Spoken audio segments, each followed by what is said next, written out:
അനീഷും ഷാനവാസും കൂടെ ഊഞ്ഞാലിലിരുന്ന് സംസാരിക്കുകയാണ് രാവിലെ.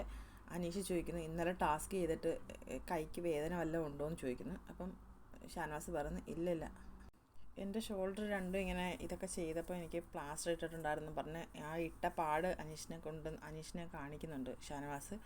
അതുകൊണ്ടാണ് ഞാൻ പെട്ടെന്ന് മാറിയെന്ന് പറഞ്ഞ്.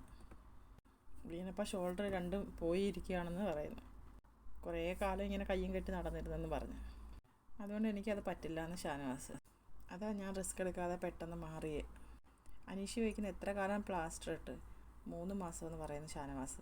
ഓരോ ഷോൾഡറിനോ എന്ന് ചോദിക്കുമ്പോൾ പറഞ്ഞ് 2 ഷോൾഡറും ഇങ്ങനെ പിടിച്ചുകൊണ്ട് കിടക്കുമായിരുന്നു. അപ്പോഴേക്കും അങ്ങോട്ട് അക്ബർ വരുന്നുണ്ട്. അക്ബർ വന്ന് അവരുടെ സെൻട്രലായിട്ട് ഇരുന്ന് അപ്പോൾ ഷാനവാസ് അനീഷിനോടായിട്ട് പറയുന്നത്, ഇങ്ങനെ ഷോൾഡർ ഇങ്ങനെ കെട്ടി വെച്ച് ബ്ലഡ് കോട്ടായിരുന്നെന്ന് പറയുന്നത്. അത് കുറേ നേരം ഇങ്ങനെ കൈ പൊക്കി പിടിക്കാൻ പറ്റത്തില്ലെന്ന് അക്ബർ പറയുന്ന. എന്തായാലും അവന്മാരെ സമ്മതിച്ച് കൊടുത്തു. അവന്മാർ 6 മണിക്കൂർ നിന്നില്ലേ, 4 മണിവരെയൊക്കെ നിന്നില്ലേ. ആര്യനൊക്കെ ടാസ്ക് നന്നായിട്ട് കളിക്കുന്നവരാണ്. അവരൊക്കെ 23 വയസ്സല്ലേ ഉള്ളൂ, നല്ല ബോഡി ഫിറ്റ്നസ്സും ഉണ്ട്. നമുക്ക് ആഗ്രഹമുള്ളൊരു ഇതാണ് അവരുടെ ശരീരപ്രദം അക്ബർ പറയുന്നത്. അപ്പോൾ ഷാനവാസ് പറയുന്നത്, ഈ സമയത്താണ് നമുക്ക് അതൊക്കെ കിട്ടേണ്ടതെന്ന്. ഷാനവാസ് പറഞ്ഞു, 100 സമ്മതിക്കണം, 3 മണിക്കൂർ നിന്നില്ലേ. 3 മണിക്കൂർ 100 നിന്നെന്ന് അക്ബർ. ഷാനവാസ് പറയുന്നത്, ശകനശക്തി എന്ന് പറയുന്നത് ഇതൊക്കെയാണ്. അക്ബർ പറയുന്നത്, അത് ബിഗ് ബോസ് പറഞ്ഞിട്ട്, അല്ലെങ്കിൽ ഇവർ രാവിലെ വരെ നിന്നിരുന്നേനെ. ബിഗ് ബോസ് പറഞ്ഞ് സാബുമോൻ ഔട്ടായിരുന്നു, അല്ലെങ്കിൽ രാവിലെ വരെ നിന്നേനെ. സാബുമോൻ ഈ ടാസ്കിൽ നിന്നും പുറത്തായിരിക്കുന്ന ഒറ്റ ഡയലോഗ് ബിഗ് ബോസ് എന്ന് അക്ബർ. അവൻ കൈയെടുത്ത് ഇങ്ങനെ കാണിച്ചുകൊണ്ടല്ലോ ഔട്ടായിരുന്നു ഷാനവാസ്. അങ്ങനെ ആര്യൻ പറഞ്ഞു. പക്ഷേ ആര്യനും കൈയെടുത്തെന്ന് അവർ പറയുന്നുണ്ട്. അനിമോളും പറയുന്നു, സാബുമോനും പറയും. അക്ബർ പറയുന്നത്, ഞാൻ അനിമോളോട് ചോദിച്ചപ്പോൾ അനിമോൾ ബാറ്ററി മാറ്റാൻ പോയപ്പോൾ അവർ കൈയെടുത്തെന്ന്. സാബുമോൻ പറയുന്നത്, ബാറ്ററി മാറ്റുമ്പം പിന്നെ എന്തായാലും നമ്മൾ കൈയെടുക്കണ്ടേന്ന്. അങ്ങനെ കൈയെടുത്തെയാണ് ബിഗ് ബോസ് ഔട്ടായെന്ന് പറഞ്ഞു.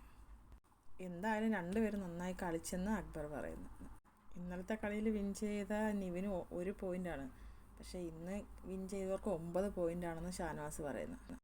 അക്ബർ വന്നിരുന്നതിന് ശേഷം അനീഷ് ഒന്നും സംസാരിച്ചിട്ടില്ല. അക്ബർ പറയുന്ന, ഇനിയും ടാസ്ക് ഉണ്ട്, നമുക്ക് ഇനിയും കയറാവുന്നതേ ഉള്ളൂ, നമുക്ക് കളിച്ച് കയറാം എന്ന് പറയുന്നതും അനീഷ് അവിടെ നിന്ന് എഴുന്നേറ്റ് പോവുകയാണ്. അനീഷ് അക്ബർ വന്നപ്പോൾ ഒന്നും സംസാരിച്ചിട്ടില്ല. അത് ഇവർ രണ്ടുപേരും സംസാരിക്കുന്നത് കേട്ടുകൊണ്ടിരുന്നിട്ട് ആ പോയിൻറ്റിൻ്റെ കാര്യം പറഞ്ഞപ്പോൾ ഒന്നും മിണ്ടാതെ എഴുന്നേറ്റ് പോയി. അക്ബർ ചോദിക്കുന്നത്, ഇതെന്താണ് ഇങ്ങനെ, ഈ പുള്ളി എന്താണ് ഇങ്ങനെ, എന്നും മനസ്സിലാവുന്നില്ലല്ലോ. അക്ബർ പറഞ്ഞു, ഇതാണ് സംഭവം, ഇതിനെയൊക്കെ ഇങ്ങനെ വളച്ചൊടിച്ചാലുള്ള അവസ്ഥയെന്ന് ആലോചിച്ച് നോക്കിയെന്ന് അക്ബർ. ശരിക്കും ആൾക്ക് എന്തോ പ്രശ്നമുണ്ടെന്ന് അക്ബർ. പ്രശ്നമല്ല, ഡെയിലി ഓരോന്ന് കൊടുക്കണമെന്നുള്ളതായിരിക്കുമെന്ന് ഷാനവാസ്. എനിക്കൊന്നും മനസ്സിലാവുന്നില്ലെന്ന് ഷാനവാസ്. സത്യമല്ലേ, എന്തെങ്കിലും മിണ്ടിക്കൂടായിരുന്നു. അക്ബർ വന്നിരുന്നെങ്കിൽ അനീഷ് ഒന്നും മിണ്ടിയില്ല. എന്തായിരിക്കും അനീഷിന് അക്ബറിനോടൊരു പിണക്ക്? അത്രയും നേരം ഷാനവാസിനോട് സംസാരിച്ചുകൊണ്ടിരുന്നതാണ്. അക്ബർ വന്നാൽ അത്രയും പോയിൻറ്റിൻ്റെ കാര്യങ്ങളൊക്കെ പറയുമ്പോഴത്തേക്ക് പുള്ളി അങ്ങ് എഴുന്നേറ്റ് പോയി. അപ്പോൾ അടുത്തൊരു ലൈവ് അപ്ഡേറ്റുമായിട്ട് ഞാൻ വീണ്ടും വരാം. എൻ്റെ ചാനലൊന്ന് സബ്സ്ക്രൈബ് ചെയ്യണേ, സപ്പോർട്ട് ചെയ്യണേ.